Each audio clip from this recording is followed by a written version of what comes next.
when Sasha Stone bullied me into being chief counsel, I'm sure it wasn't his intent, but I also had the extraordinary privilege of being able to bring in 3 technical commissioners who are themselves extraordinary world-class leaders in the technology field.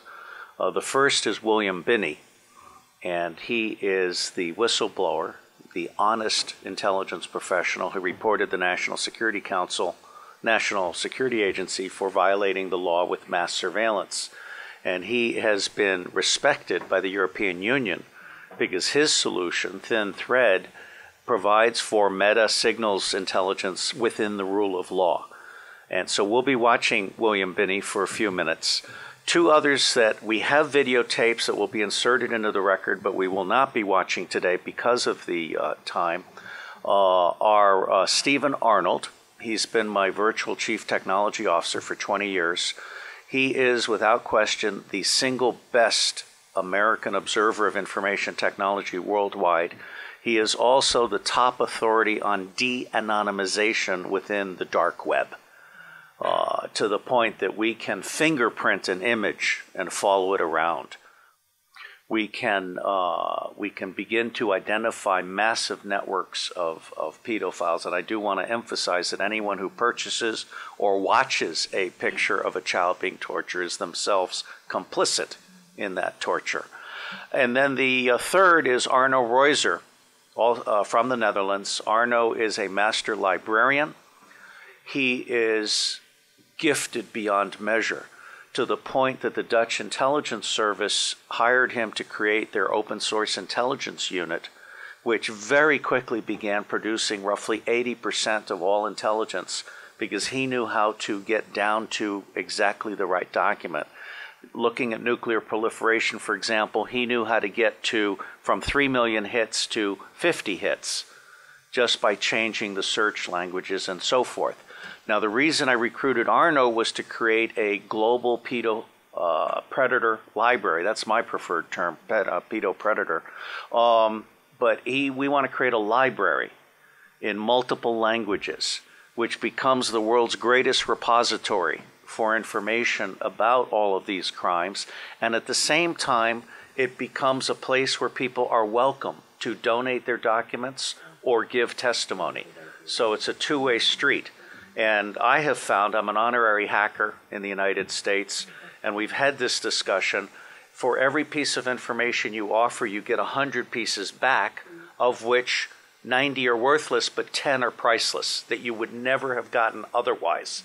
So we are essentially planting the tree of knowledge for pedopredators and the control and attack of pedopredators. So with that, let me ask you to play William Binney's tape. Yeah. So let's start with my first question, which is, Bill Binney, give us a little bit of your technical history so that people can understand just how important your contribution to the Judicial Commission is going to be.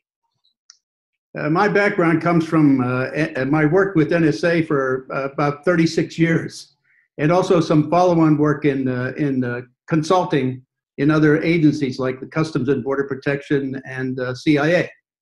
And so I have a background of looking at data and information and how to correlate it and how to see what's important in data, very large amounts of data, including data about the entire world. So that my background is to figure out how to get information that's relevant out of data.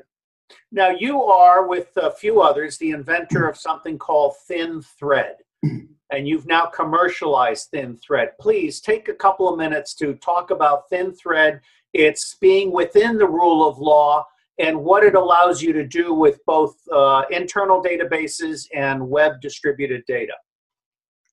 Well, the data doesn't matter how it's passed around the world, either in internet form or public switch form or any kind of flow of information, banking or anything.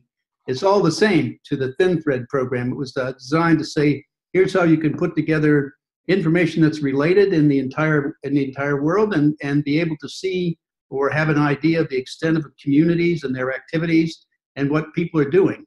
And that basically, in order to make it legal, what we had to do was find a way to selectively pick information that was relevant based on human behavior that showed probable cause that would allow us to get a warrant, for example. So we set that up so that we would only pull information out where that kind of demonstration of the probable cause was evident, and we could then justify having that information and acquire, of course, request and acquire warrants. And also anything else that came in that wasn't proven to be a part of the activity, we would encrypt so that you could hide the identities of individuals, so we protected privacy at the same time. In the meantime, we didn't take anybody else's data in the world in, and so they all had privacy in that way too. If I understand you correctly, the really short, understandable answer is you do pattern analysis across all data sources. You could say it that way. Yes, that's a very short. You can discover networks having to do with financial money laundering, smuggling of all kinds of materials, smuggling, anything. Yes, and of course human trafficking and right. child trafficking. And the point is, if you start out by saying I have to look at the data, the content of the data to figure out what it means, you're in real trouble because there's too much of that to be able to get through it. So what we did was use the metadata to first figure out the social networks of who was involved in the activity, and then focus in on the content based on the social network and the attributes that describe that social network. Now, you've started a company in the Netherlands. Please tell us a little bit about that company and the services and the capabilities that it has that are relevant to the intersection of money laundering and smuggling and human trafficking. Actually, we are just starting. It's a startup. We've been in business now for, I think, 4 months.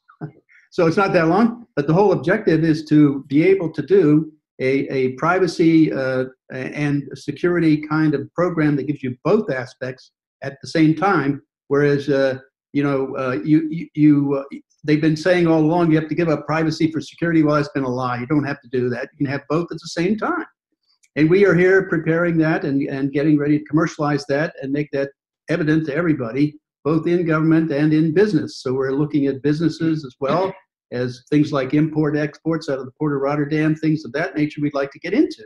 And the whole idea, the name of the company is called Pretty Good Knowledge. Originally, I wanted to call it Know It All, but the abbreviation for that was KIA, which goes to kill the nations, and we decided not to name that in that way. So we said Pretty Good Knowledge is the best way. But the idea is to be able to figure out what's important in massive amounts of data automatically without people. Well, Pretty Good Knowledge also kind of tallies with Pretty Good Privacy, yes. Which I think is a very important juxtaposition.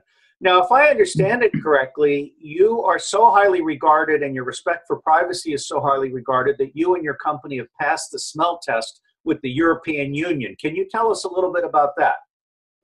Originally, we started even advising the vice president of the EU Parliament on how to have both privacy and security at the same time, and I think that was a stimulus to create or one of the stimuluses anyway, to help create the GDPR, their privacy protection laws and things of that nature that are coming out now, be effective this May, and so. That is kind of what, and we've been advising different governments and parliaments, like in Austria, here in Netherlands, and in England. We even went to England, although they went a totally different way even after that. So, I mean, they're going for full. I mean, at least they're talking about it. They're saying they're doing bulk acquisition of everything that everybody's doing. They're saying that in England. It's called the Investigative Powers Bill, and that was the one that said we want to know everything about everybody and what they're doing. So they're publicly admitting that, but in the U.S. we don't. It's, we're only after terrorists or only after foreigners, and that's been a lie from the beginning. The point is they're collecting all the information, and our point is you don't have to do that to have security, and you can give privacy by the process that you're doing. A focused, disciplined, professional effort will give everybody privacy at the same time. Now, you and I have both been members of national level oversight committees for the intelligence community. And I seem to recollect being briefed that NSA only processes 1% of its data. 99% of the data is collected at great expense and not processed. This seems very wasteful. Could you talk about how your model could save substantial amounts of money for law enforcement at the same time that it significantly increases what they can know that's relevant to their mission? Yeah, see, the problem with the bulk acquisition is when you collect so much, you can't see any potential threats occurring in the data. I mean, the answers are there, they just can't get to it. There's just too much data to wade through. So that's the real issue. So our process would look through and only pick out focused, relevant information and create a rich environment for analysts to succeed. Right now, they're just dumping all this data on them. They can't see through it in time to stop any of the attacks. I mean, when is the last time you've heard of an attack that was stopped? And, you know, any of the ones that have occurred, when they retroactively look at it, the people who were involved, they already knew, but they didn't focus on them. See, that's the problem. And so therefore, when they planned the attack, they succeeded at it because there was just too much data for the analysts in policing organizations and also in NSA and the other intelligence agencies to be able to see what's going to happen. So they lose the ability to predict intentions and capabilities by the massive amounts of data. So the process we would do would basically eliminate everything that wasn't relevant and only give them a rich environment to actually focus in on and give them the optimum chance to succeed at stopping these attacks. Put most simply, your technology allows people to see the needle in the haystack? Actually, it pulls the needles out of the haystack. That's an even better way to put it. Bill, is there anything else you want to talk about in relation to your capabilities as they might help identify and then stop networks that smuggle children and other humans? Oh, yeah. I mean, this should be relatively easy to do once you have the... Hold on. I want to start over. Push back just a little bit. Your forehead is being cut off. There you go. Okay, start over. Well, this should be a relatively straightforward process, again, just like all of them should be. It's a matter of building the social networks around the world that are involved in these activities and watching them and where they go, and of course looking at sites that advocate these kinds of activities and see who visits them. And in essence, you're then getting to see who's involved or who's potentially becoming involved, like turning into radicals or in the process of being radicalized. You could pick that out too. And if you watch those kinds of things, then you can see worldwide all of the people who are involved and those who are maybe joining or after you, in the case of terrorism, if you kill some, you can see the ones recruited. All of those things are possible to do and to do in real time with software, and for the most part anyway, and save people a lot of time and really be able to focus their effort on relevant, pertinent data that can help them solve these problems. Let's talk about videos of child rape and child murder and so forth. The dark web has huge amounts of videos that are being produced and shared and consumed. Can you just talk about how you would look at that problem? Well, just, I would simply go at the sharing mechanism to see where the sharing paths are going to build the social networks of doing that. So that would lay out who's involved in all this process of moving videos all around. And then those are the people I'd go after right away. That would cut the top level of this activity off. But then you can also see who's looking at them in the reverse sense and then see who's involved in that kind of activity worldwide. I mean, it's it's a fairly straightforward thing to do once you have the social networks built. And that's not difficult to do either. Well, you say it's fairly straightforward, but as one of our other technical commissioners has pointed out, taking the United States as an example, we're not actually doing it. We don't have the tools, we don't have the training, we don't have the access to the dark web. In fact, one of the things that we're noticing is that none of this is being done. Would you say there's a reason for that? Yeah, the reason is getting back to the fundamental approach to data collection and information processing. And that's the difference between what you do in a targeted sense and a focused discipline approach, which is finite. You pull out only that which is relevant, and you can easily do that. And the other part is collecting everything. Collecting everything takes orders of magnitude much more money to do than targeting. If you did the targeting, the price would be like 1,000th of what it is now in the bulk area. Like, for example, just to build the storage to store some of this bulk acquisition in Utah, they spent over $2 billion just for the storage facility. And now they're building a 2.8 million square foot facility on Fort Meade. That's almost 3 times the size. I reckon that would cost $5-6 billion maybe.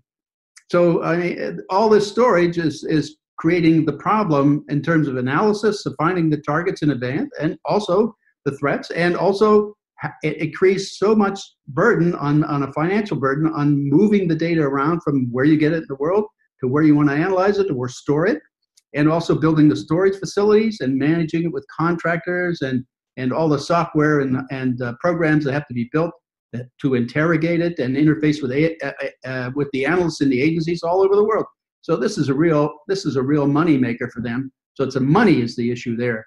They picked the bulk approach simply because it costs orders of magnitude much more. You haven't mentioned the expense of electricity and the true economic cost of all of the water that is used to cool these storage facilities. Oh, yeah, is that considerable? I think it's something like 1 million gallons of water that have to keep flowing every day to cool the Utah facility. And the electricity bill must be immense there for that, because it's like a million square foot facility with about 100,000 square foot of storage, and the rest of it's support stuff, which is cooling and all of that for all of it. So it's got to be an extremely expensive thing. Yeah, that's an additional cost you don't need if you did a targeted approach. What I hear you saying, Bill, and it really is an honor to know you, what I hear you saying is that all world leaders right now, with the possible exception of Xi and Putin, are completely ignorant of the true costs and the terrible inefficiency of the signals intelligence profession as it is now practiced under the financial sponsorship of NSA worldwide. And we could, with your company, perhaps create a model of doing it right that could not be denied. Could you talk about that a little bit? Yes, it certainly is true. And the problem was first started with NSA to spread it around the world. You're absolutely right. And they've all adopted that with the basic misunderstanding that collecting data, meaning data is intelligence. And that's the understanding at least they portray. We need more data. That means more intelligence. They talk about it as more intelligent. Data is not intelligence until you understand what it means. And that's the real substantive problem. When you can't determine what it means, you have no intelligence.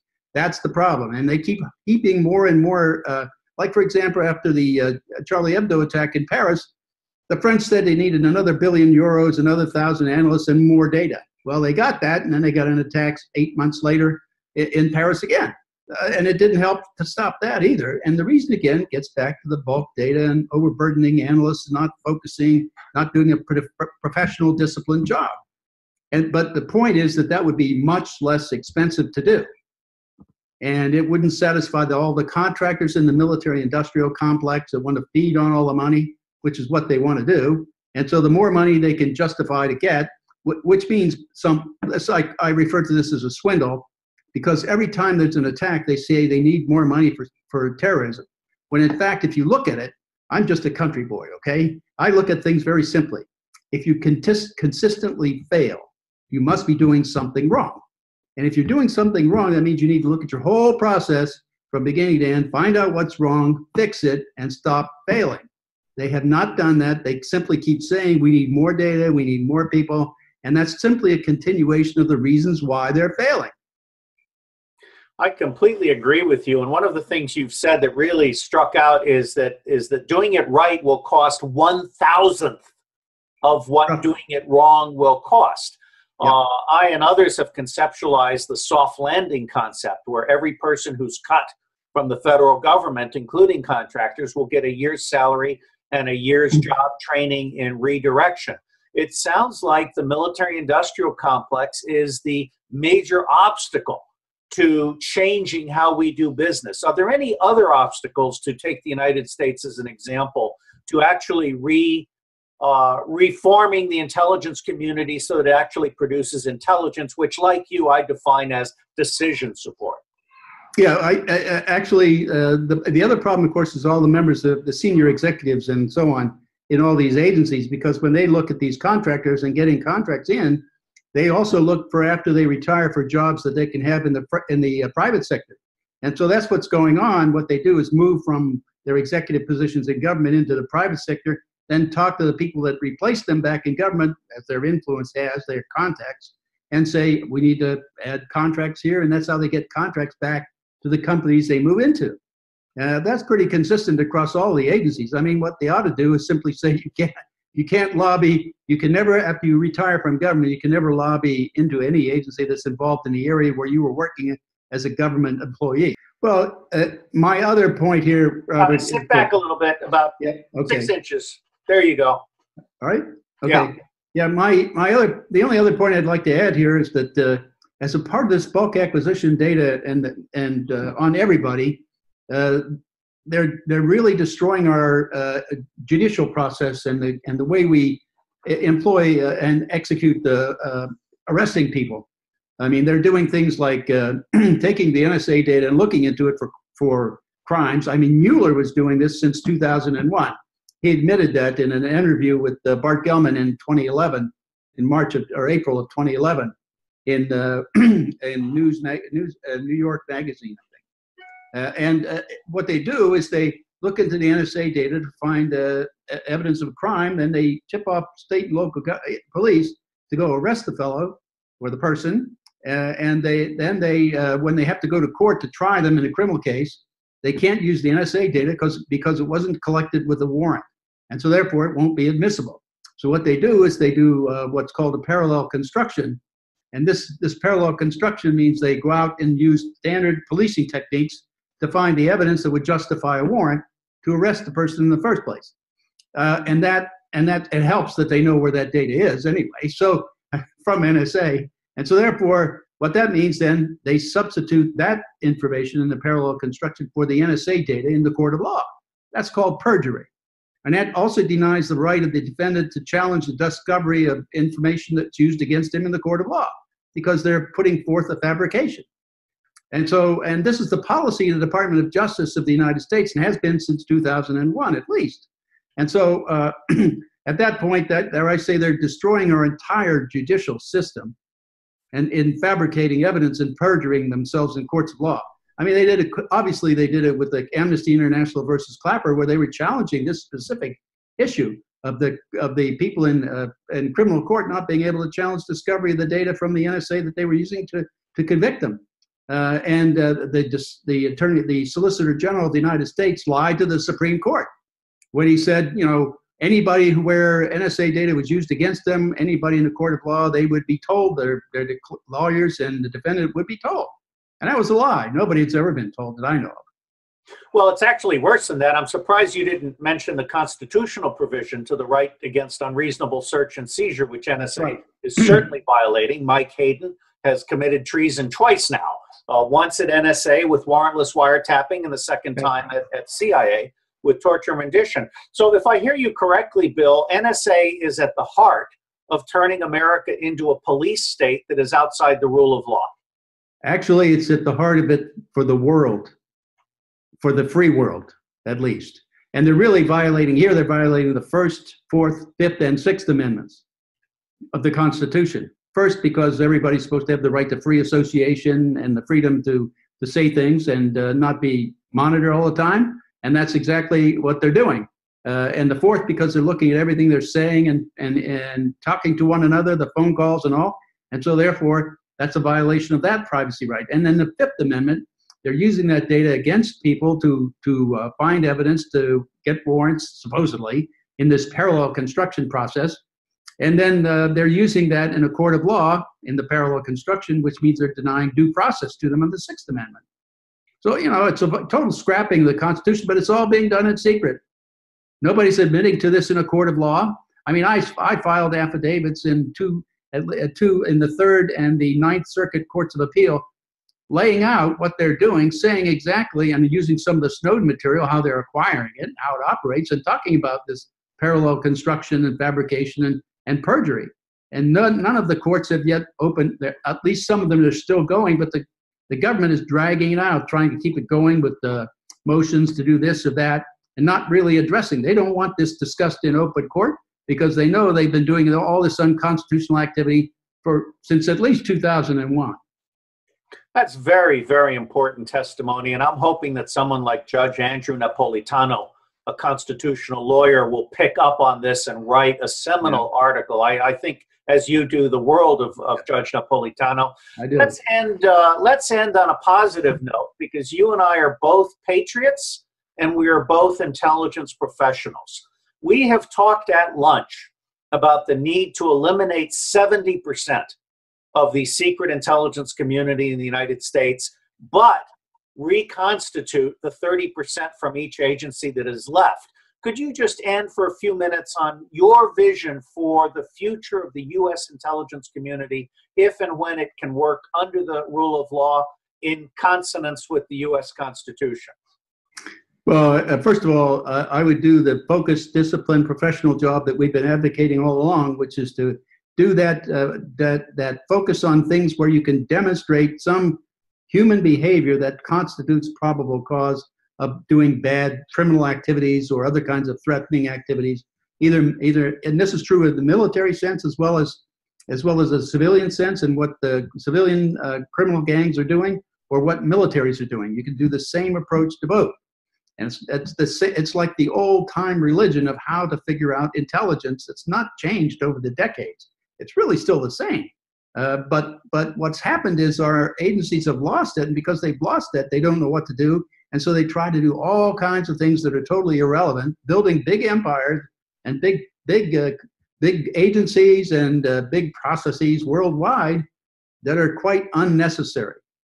And so what I would try to do is consolidate them down, refocus actually it's the engineering and computer and other kinds of processes, and also the contractors who've been driving this.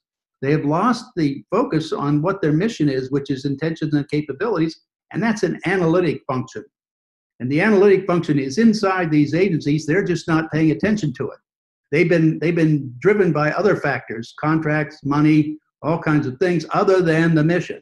And so what I'd like to do is get everybody focused back on that mission and start cutting away on all the unnecessary waste here in all the agencies. Thank you. Thank you to Chief Counsel for coordinating that remarkable testimony. Correct me if I'm not mistaken.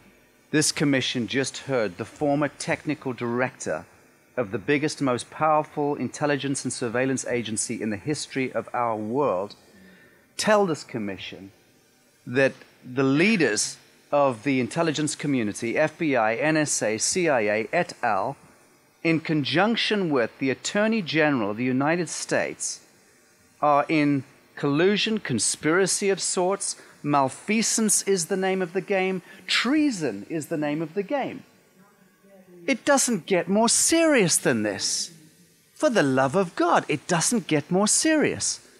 This is not a long-haired hippie jumping up in college telling us to tear the establishment down.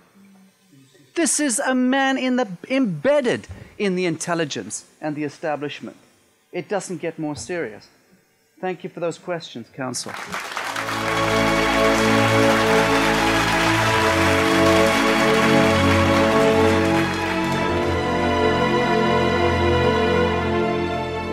We are the power behind the ITNJ. Add your voice. Sign the treaty.